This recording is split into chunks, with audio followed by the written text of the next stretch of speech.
how to reset and restore default settings in Windows 10. So this video will guide you through resetting Windows 10 to its default settings. So first, you need to click on the Start menu or the Windows icon in the bottom left corner of your screen. Then tap on the gear icon to open your settings. Next, go to Update and Security option. Then select Recovery in the left sidebar, that is between Troubleshoot and Activation. Under Reset this PC, you'll get the option of Get Started.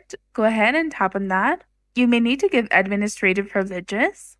Then select any one option like Keep My Files or Remove Everything according to your preference. Choose Keep My Files to reset settings while preserving your personal files.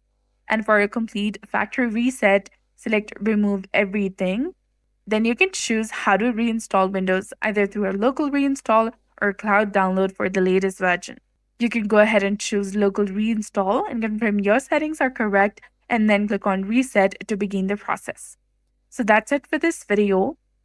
And your PC will restart and begin the reset. This may take some time, so ensure that your PC remains powered on, and once finished, your PC will be successfully reset.